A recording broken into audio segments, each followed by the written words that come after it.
அனைவருக்கும் வணக்கங்க. நான் சக்கரவள்ளி கிழங்கு அல்வா செய்ய போகிறோம். பாருங்கள், அல்வா செய்யறது எப்படின்னு பார்க்கலாம். சக்கரவள்ளி கிழங்கு முந்திரி பருப்பு அல்வா ரொம்ப டேஸ்டியாக இருக்குங்க. நீங்களும் செஞ்சு பாருங்கள். நாம் இப்போ செஞ்சு பார்க்கலாம் வாங்க. சக்கரவள்ளி கிழங்கு அல்வாங்க பார்க்கலாங்க செய்யறது எப்படின்ட்டு. சக்கரவள்ளி கிழங்கு அல்வா செய்யலாம் வாங்க. வெல்லம் 300 கிராம் எடுத்து வச்சுருக்கேன். நெய் அந்த இதில் 300 கிராமுக்கு இது ஒரு 50 கிராம் எடுத்து வச்சுருக்கேன். ஏலக்காய் எடுத்து வச்சுருக்கேன். ஏலக்காய் ஒரு 1/4 டீஸ்பூனு. இது ஒரு 2 டீஸ்பூனு கார்ன்ஃப்ளவர் மாவு எடுத்து வச்சுருக்கேன். திருகி வச்சது பாருங்கள்.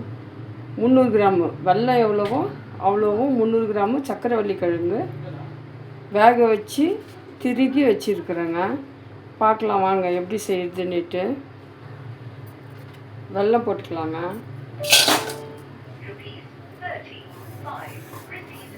வெல்லம் போட்டுக்கிட்டு அது முழுகிற அளவு தண்ணி ஊற்றிக்கலாம்.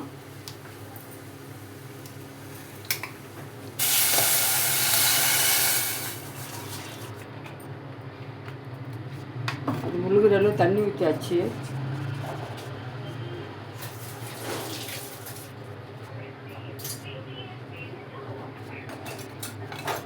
கொதிக்கிட்டங்க. இது நல்லா பார்க்கலாம் பாருங்கள். நல்லா கரைஞ்சிடுச்சு. வெல்லம் நல்லா கரைஞ்சிடுச்சு. இப்போ நம்ம இது பக்கமாக எடுத்து வச்சுக்கலாம். பக்கமாக எடுத்து வச்சுக்கிட்டு பால்னி வச்சுக்கலாம். இதில் எடுத்து வச்ச நெய் ஊற்றிக்கலாங்க. காயிட்டோம் பாருங்கள். நெய் ஊற்றிக்கலாம்.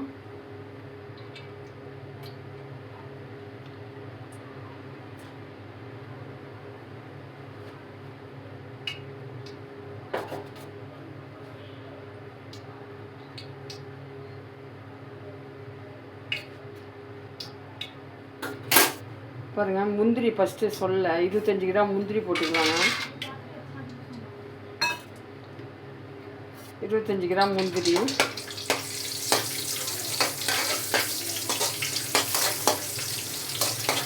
முந்திரி வரட்டும் பார்க்கலாம். பாருங்கள், பொன்னிறமாக வந்துருக்கு பாருங்கள். பொன்னிறமாக வரணும். அப்புறம் நம்ம ஸ்வீட் பொட்டேட்டோ போட்டுக்கலாம். இந்த நெய்யில் நல்லா வதக்கணும். இந்த நெய்யில் நல்லா வறுத்தா தான் டேஸ்ட்டாக இருக்கும். வறுக்கலாங்க. வறுத்துட்டு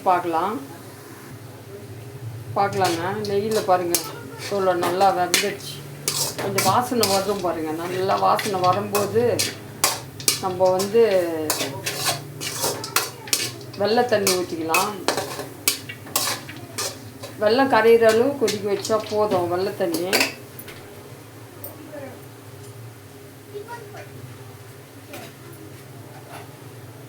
பாருங்கள். வெடிகட்டி தான் ஊற்றணும். அந்த கல்லெல்லாம் இருக்கும்.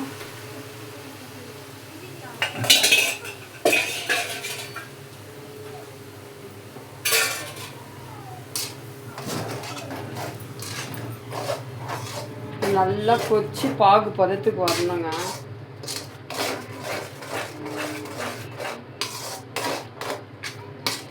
அந்த ஜவ்வரிசி மாதிரி வருங்க செஞ்சு முடிச்சுட்டு பார்த்தா.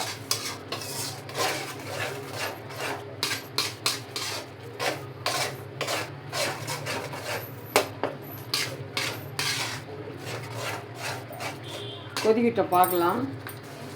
பாருங்கள், பாதி குக் ஆயிடுச்சு.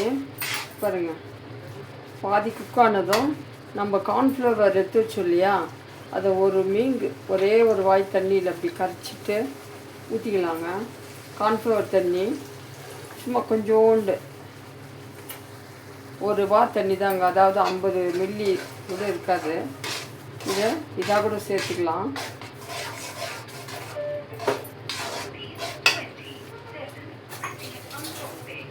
இதாக கூட சேர்த்துக்கலாம். இது நல்லா நெய் பிரிஞ்சு வரணுங்க. அல்வா ஸ்டேஜுக்கு வரணும். அது வரல வதக்கணும் பாருங்க. கொஞ்சம் கொஞ்சம் நெய் ஊற்றிக்கலாங்க. லாஸ்ட்டாக கொஞ்சம் நெய் ஊற்றிக்கலாம். நெய் ஊற்றிட்டு நம்ம எடுத்து வச்ச ஏலக்காய் பொடி சேர்த்துக்கலாம். ஆல்ரெடி பொடி பண்ணி வச்சுது ஏலக்காய் பொடி பாருங்கள். பாருங்கள் ஒட்டு வரல பார்த்தீங்களா? அப்படியே ஒரு இப்படி வந்த கன்சன்ட்ரேஷன் இந்த மாதிரி வரலங்க.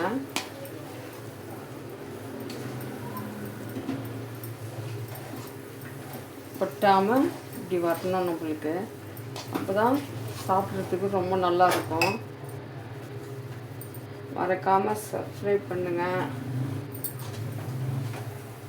பெல் பட்டனை ப்ரெஸ் பண்ணுங்கள். கமெண்ட் பண்ணுங்கள். சக்கரவள்ளி கிழங்கு முந்திரி பருப்பு அல்வா ரெடி ஆயிடுச்சுங்க. பாருங்கள். இந்த மாதிரி வரணும். இந்த மாதிரி வந்தால் தான் அது ரொம்ப நல்லா தெரியும். ரொம்ப நல்லா இருக்கும் டேஸ்ட்டு சாப்பிட்றதுக்கு.